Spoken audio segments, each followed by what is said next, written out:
Guys, जैसा कि कल होने वाली है फिन निफ्टी की एक्सपायरी, किस तरह से उसमें हमें एक अच्छा मोमेंटम देखने को मिल सकता है, किन बातों का हमें ध्यान रखते हुए चलना है जिससे कि हम ट्रैप से बचते हुए एक अच्छी ट्रेड प्लान कर सकें, उस बारे में डिटेल एनालिसिस करने वाले हैं। एंड साथ ही साथ निफ्टी 50 और बैंक निफ्टी का भी एनालिसिस करने वाले हैं। तो स्वागत है आपका एक और डेली एनालिसिस वीडियो में। सबसे पहले हम लोग यहाँ पे निफ्टी बैंक की बात कर लेते हैं वनडे टाइम फ्रेम पे, जिससे कि ब्रॉड माइंडसेट हमारा क्या बन रहा है वो एकदम क्लियर हो जाए। और ये बात आपको पता है कि फिन निफ्टी और बैंक निफ्टी का चार्ट ऑलमोस्ट सेम सा रिएक्ट करता है, इसलिए ध्यान से सारी कंडीशंस को सुने।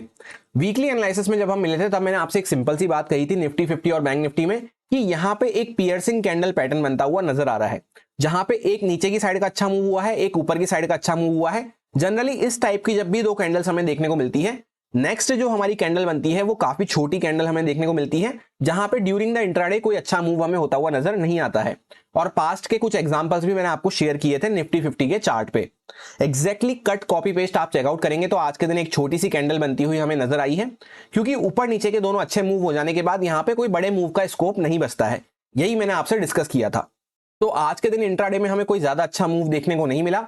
अब यहाँ पे आगे के लिए क्या प्लान रहना चाहिए हमारा, तो एक यहाँ पे हैमर कैंडल बनती हुई नजर आई है। जैसा आपको ध्यान होगा, ये चैनल पैटर्न को हम यहाँ पे ब्रेक डाउन करने के लिए खड़े हुए थे। नेक्स्ट डे मार्केट उसके नीचे गैप डाउन खुल के वापस रिकवर करके ऊपर आ गया था।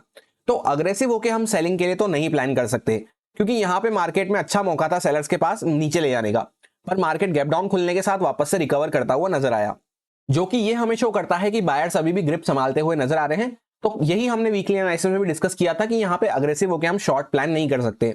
अब यहाँ पे हैमर कैंडल बनता हुआ नजर आया है, तो इसके हाई के ऊपर अगर मार्केट क्रॉस करना चालू करता है, हाई क्या देखने को मिल रहा है हमें 48,146 के आसपास, तो इसके ऊपर अगर मार्केट क्रॉस करना चालू करता है तो हमारा बाइंग साइड पे, पॉजिटिव साइड पे ही माइंडसेट रहना चाहिए।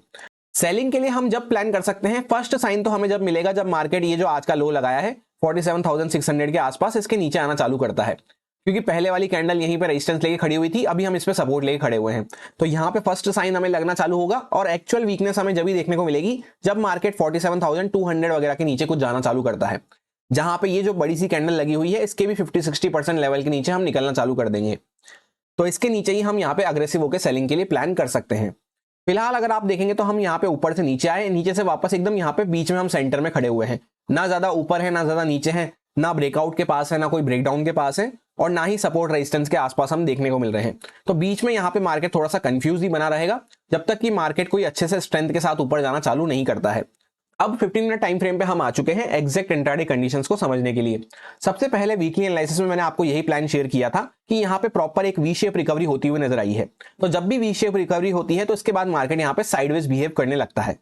उसी के साथ स्टॉप लॉस हंटिंग के नजरिए से भी मैंने आपको ये बात बताई थी कि सेलर्स के स्टॉप लॉस ऑलमोस्ट यहाँ पे कट चुके हैं, बायर्स के स्टॉप लॉस दूर हो चुके हैं, क्योंकि उनको काफी अच्छा प्रॉफिट देखने को मिल रहा है। तो उस नजरिए से भी हम यहाँ पे साइकोलॉजिकली एक अच्छा बड़ा मूव यहाँ पे प्लान नहीं कर सकते। तो क्लियर कट मैंने आपसे ये कहा था कि मार्केट यहाँ पे मंडे को साइडवेज बिहेव कर सकता है, उसके लिए हमें मेंटली प्रिपेयर रहना है और छोटे मोटे टारगेट पकड़ते हुए चलना है। अब यहाँ पे कल होने वाली है फिन निफ्टी की एक्सपायरी। तो जैसा आपको पता है 90% of the fin nifty expiry कैसी रहती है कि मार्केट मॉर्निंग में एक अच्छा मूव करता है, उसके बाद साइडवेज रहता है, फिर वापस एंड में जब ऑप्शन सेलर्स प्रॉफिट बुक करते हैं तो एक आध स्पाइक वगैरह हमें देखने को मिल जाता है। सिर्फ 10% ऐसा होता है कि कभी कभी एक्सेप्शनली हमें कोई ट्रेंडी मूव देखने को मिल जाता है, कोई न्यूज वगैरह हमें आती हुई नजर आती है। तो इस बात को बैक ऑफ द माइंड रखते हुए, और प्राइस एक्शन भी हमें यही सजेस्ट कर रहा है कि यहाँ पे एक अच्छी सेलिंग होने के बाद अभी सेंटर में हम कहीं पे प्लेस्ड है, जैसा हमने डेली टाइम फ्रेम पे देखा। तो ये सारी बातों को ध्यान रखते हुए कल के दिन भी हमें थोड़ा सा कॉशियस रहते हुए चलने की जरूरत है। अब प्लान हमारा किस तरह से रह सकता है कि सबसे पहले यहाँ पे हमने एग्जैक्टली सपोर्ट लिया है, और उसके बाद हमने यहाँ पे एक माइनर सपोर्ट लिया है। तो 800 के नीचे मार्केट यहाँ पे नहीं आना चाहिए, क्योंकि 800 के पहले हम नीचे गए थे, उसके ऊपर वापस से आके अभी हम उसके ऊपर सपोर्ट लेके खड़े हुए हैं।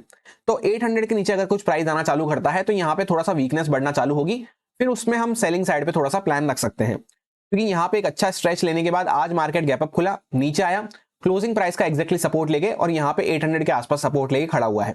तो 800 के नीचे अगर कुछ प्राइजेक्शन बनना चालू होता है इस टाइप का, तब हम यहाँ पे सेलिंग के लिए प्लान रख सकते हैं। या जैसे डायरेक्टली कोई गैप डाउन खुल जाते हैं हम इस जोन में कहीं पे, तब ये सारे जो बायर्स वगैरह आए हैं यहाँ पे इनकी पोजीशन खतरे में आ सकती है। तो उस केस में 5 मिनट टाइम फ्रेम पे अगर इस टाइप का कुछ हमें प्राइजेक्शन दिखता है तो कम क्वांटिटी के साथ 50% क्वांटिटी के साथ हम प्लान कर सकते हैं, क्योंकि ये अगेंस्ट द ट्रेंड हम इस तरह से प्लान कर रहे होंगे, अगेंस्ट द मोमेंटम। और उसमें टारगेट भी हमें छोटे रखते हुए चलने की जरूरत है। हर 100 से 150 पॉइंट के बाद हमें ट्रेल करने की जरूरत है।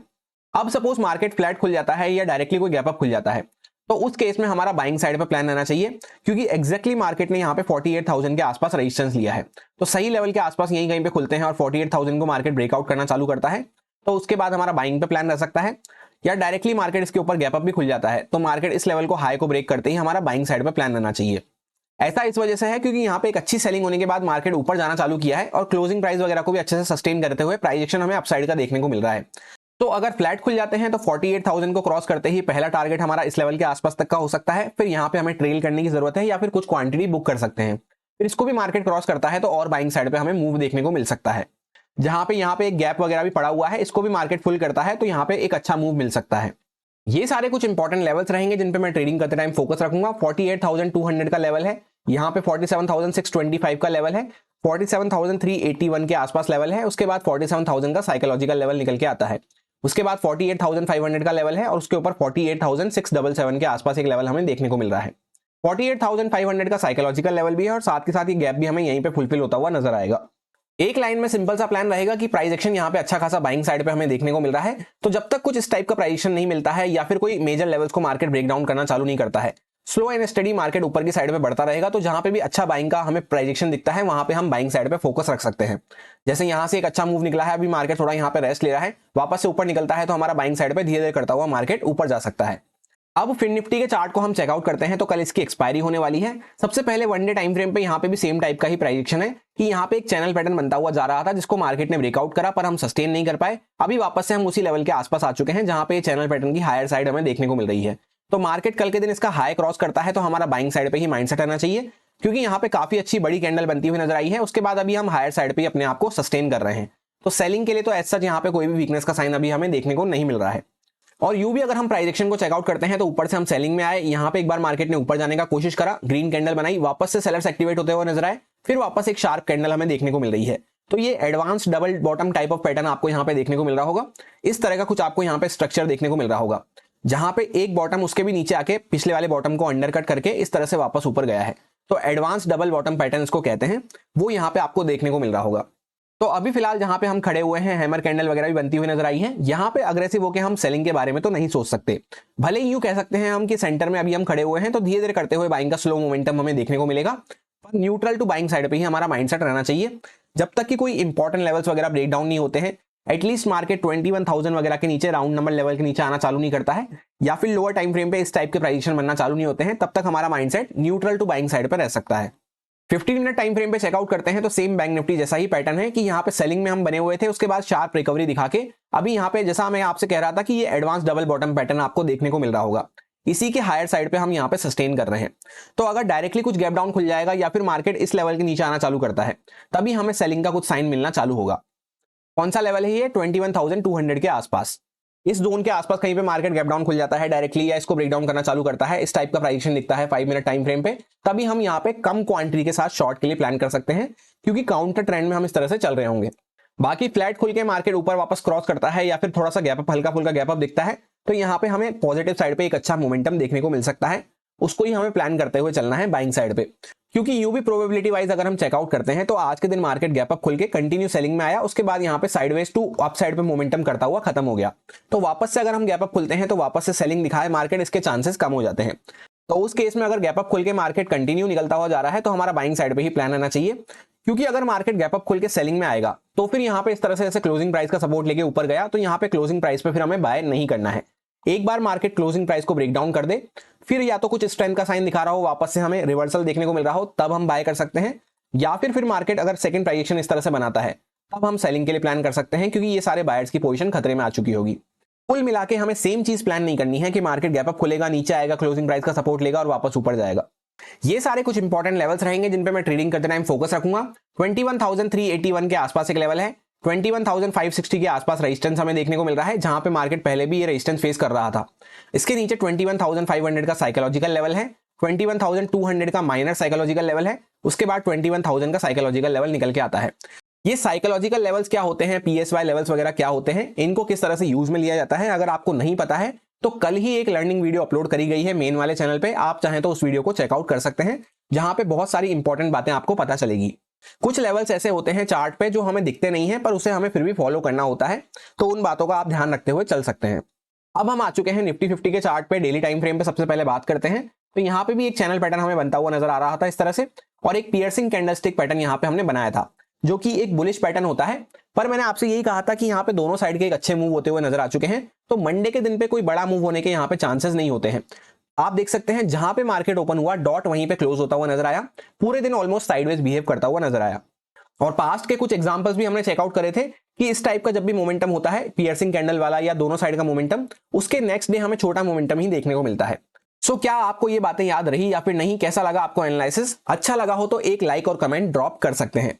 अब आगे के लिए यहाँ पे सिंपल सा प्लान है कि एक अच्छा खासा सेलिंग में हम बने हुए थे। यहाँ पे भी हमने इस टाइप का advance double bottom type of pattern बनाया, उसके बाद हम यहाँ पे ऊपर जाना चालू करे हैं।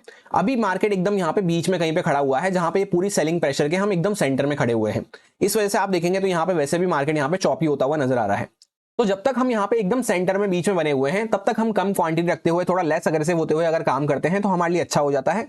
यूं भी अगर आप देखेंगे तो एकदम चैनल के बीच में हम यहाँ पे खड़े हुए हैं जहां पे बायर सेलर्स दोनों इक्वल कोशिश करने वाले हैं यहाँ पे। और एक दिन पहले ही लास्ट वीक हमें यहाँ पे दोनों साइड के अच्छे मूव होते हुए नजर आए हैं, तो यहाँ पे मार्केट थोड़ा सा रुक के अगर फिर ब्रेकआउट वगैरह करना चालू करता है तो हमें बड़े मूव यहाँ पे बाइंग साइड पे देखने को मिल सकते हैं। सो जब तक हम यहाँ पे सेंटर में बने हुए हैं तीनों इंडेक्सेस में, ज्यादा अग्रेसिव होकर तो मैं कुछ भी प्लान करने में इंटरेस्टेड नहीं हूं।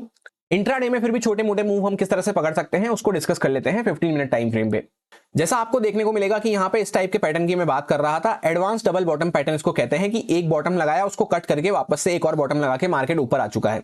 अब यहाँ पे एकदम इसकी नेकलाइन के आसपास अभी हम खड़े हुए हैं इस जोन के आसपास, और वैसे भी यहाँ पे एक अच्छा मोमेंटम बाइंग साइड पे होता हुआ नजर आया है। आज वापस से गैप अप खुल के क्लोजिंग प्राइस के आसपास सपोर्ट लेके 200 के आसपास ये जो माइनर पीएसवाई लेवल होता है जिसके ऊपर कल ही वीडियो आपसे शेयर करी गई है मेन वाले चैनल पे, तो माइनर पीएसवाई लेवल पे डॉट सपोर्ट लेके हम ऊपर जाना चालू किए हैं।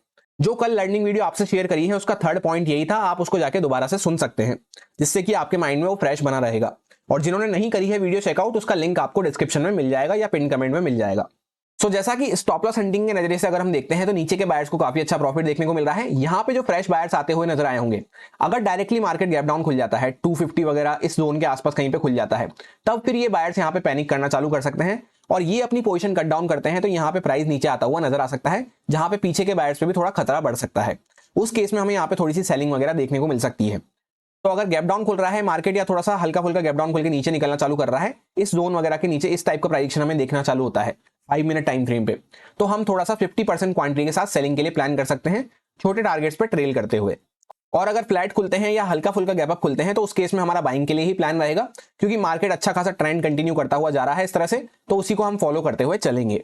जहां पे अगर मार्केट सही से ब्रेकआउट वगैरह करता है तो यहाँ पे एक गैप हमें देखने को मिल रहा है, ये भी फुलफिल होता हुआ नजर आ सकता है और मार्केट 500 वगैरह के आसपास तक भी जा सकता है। और वैसे भी जैसा हमने प्रोबेबिलिटी वाइज डिस्कस करा कि गैप अप खुल के मार्केट नीचे आया उसके बाद ऊपर रिकवर करके गया है यहाँ पे क्लोजिंग प्राइस के आसपास सपोर्ट लेके, तो वापस से अगर मार्केट गैप अप खुलता है तो नीचे सेलिंग में आने के चांसेस कम हो जाते हैं। तो डायरेक्ट अगर कोई हमें बाइंग देखने को मिल रही है इनिशियली तो उसमें हम पार्टिसिपेट कर सकते हैं। ये सारे कुछ इंपॉर्टेंट लेवल्स रहेंगे जिन पे मैं ट्रेडिंग करते टाइम फोकस रखूंगा। 22,200 के आसपास डॉट जहां पे हमने सपोर्ट लगाया था ये हमारा माइनर पीएसवाई लेवल हो जाता है। 22,000 का एक साइकोलॉजिकल लेवल रहेगा, 22,500 के आसपास एक साइकोलॉजिकल लेवल रहेगा, बाकी यहाँ पे 22,399 के आसपास एक रेजिस्टेंस हमारा हो सकता है। इसको अगर मार्केट क्रॉस करता है तो यहाँ पे एक गैप हमें फुलफिल होता हुआ नजर आ सकता है। उसके ऊपर 22,612 के आसपास एक रेजिस्टेंस हमें देखने को मिल रहा है और डाउन साइड पे 21,844 के आसपास एक सपोर्ट हो जाता है। एक लाइन में सिंपल सा प्लान रहेगा कि जब तक मार्केट ऊपर निकलता हुआ चल रहा है, अच्छा खासा अपने आप को होल्ड करता हुआ चल रहा है, तब तक हम न्यूट्रल टू बाइंग साइड पे यहाँ पे अपना माइंडसेट रख के जहां पे भी अच्छी कंडीशन बनती है वहां पे छोटे मोटे टारगेट्स के लिए बाइंग कर सकते हैं। धीरे धीरे करता हुआ मार्केट प्राइजेशन बनाता हुआ ऊपर की साइड पे जा रहा है तो हमें भी उसे फॉलो करते हुए चलना है। कब तक? जब तक कि मार्केट कुछ इंपॉर्टेंट लेवल्स वगैरह को ब्रेक डाउन करना चालू नहीं करता है या फिर लोअर टाइम फ्रेम पे इस टाइप का प्राइजेशन बनना चालू नहीं होता है, या जैसे कोई बड़ा गैप डाउन वगैरह खुल के इस टाइप का प्राइजेशन बनना चालू नहीं होता है। जब तक हमें सिंपली ट्रेंड को राइड करते हुए चलना है, क्योंकि यहाँ पे एक अच्छी सेलिंग के बाद kind of advance double bottom type of pattern यहाँ पे हमें देखने को मिल रहा है। और वैसे भी ये जो शार्प सेलिंग होती हुई नजर आई थी इसको पूरा मार्केट ने नलीफाई कर दिया है, पूरा एक वी शेप रिकवरी यहाँ पे दिखा दी है। तो जब तक वापस से कोई वीकनेस का साइन नहीं मिलता है तब तक यहाँ पे सेलर्स के मन में डर बढ़ा रहेगा, क्योंकि एक बार सेलर्स ऑलरेडी यहाँ पे ट्राई कर चुके हैं काफी हिम्मत लगा के अपनी। यही मेरा सिंपल सा एनालिसिस बन रहा था तीनों इंडेक्सेस में, जो आपके साथ प्योरली एजुकेशन एक्सपीरियंस पर्पस से शेयर किया गया है, सारे लॉजिक्स एंड रीजंस को एक्सप्लेन करते हुए। अब अगर आपको अच्छा लगा हो, समझ में आया हो, तो आप इसको यूज में ले सकते हैं अपने रिस्क पे, अपने प्रॉपर रिस्क मैनेजमेंट को फॉलो करते हुए, अच्छे से स्टॉप लॉसेस वगैरह को फॉलो करते हुए। Happy fin nifty expiry. Thank you.